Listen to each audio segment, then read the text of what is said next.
He's back. Hi folks, Boris Johnson here. I am thrilled to be asked to contribute a column to the Daily Mail. A new column, a new shadow hanging over Rishi Sunak. I may even have to cover politics, but I'll obviously try to do that as little as possible, unless I absolutely have to. This isn't just a new gig though, but another new rule broken by Boris Johnson. The committee that vets ex-ministers' appointments says Mr Johnson only informed them of his new job half an hour before the news emerged, which they called a, quote, clear breach of the ministerial code, saying they've written to him for an explanation. There was no party. There was, though, and he knew it, said the Privileges Committee yesterday. Their punishment far greater than the body examining his new job. On Monday, MPs will vote on whether to accept the Privileges Committee 90-day suspension. Johnson loyalists say they've overstepped the mark. I've made my mind up by reading this report, and I don't think any fair-minded person who read this could believe it was an appropriate punishment for a former Prime Minister. There was genuine anger yesterday among backers of Boris Johnson about the punishment the Privileges Committee had dished out. But today, it's Boris Johnson himself who has taken the sting out of it, telling loyalists, look, don't worry about backing him in a vote on this on Monday. So the temperature's come down. But for the Conservative Party on the whole, they are still left with two by-elections next month, another by-election in mid-Bedfordshire, whenever Nadine Dorries calls it, and here in Oxbridge is the one Labour think they have a real chance of. It's the smallest majority with the biggest beast, and the circus of the last week, they feel, may have made a win here all the more likely. In Oxbridge, there is still the odd Boris backer, but also anger. Boris Johnson, witch hunt? No, 100%.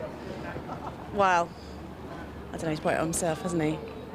Do you think that the Privileges Committee has been a bit harsh? 90-day suspension is a bit long. No. Did you vote for Boris in the past? Yes. And now would you vote for Conservatives now? No, I need to send them a message. I've actually emailed him about a few sort of situations that I've had within the borough. But I haven't had a response. So whether to say he was a good MP, I don't know. But in terms of, at the moment, it's, what is fair?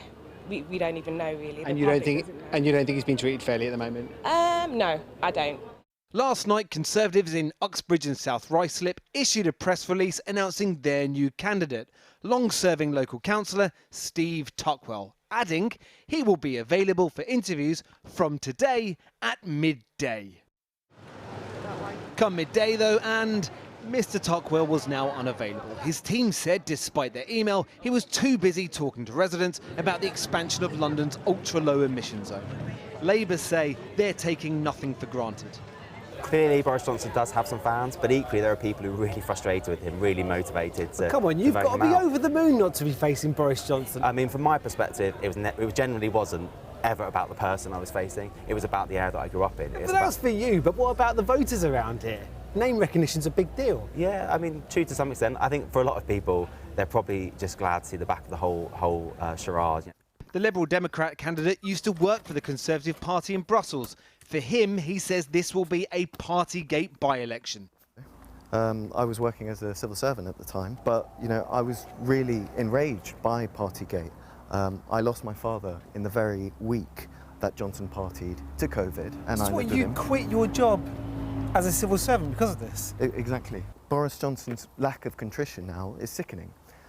Boris Johnson was fined for this birthday party in 2020. Monday will be his birthday again, and the present Parliament is likely to give him was one worth resigning over. And this is the current list of candidates running for the seat of Uxbridge and South Ruislip. The full list of nominations will be published after the deadline closes on the 23rd of June.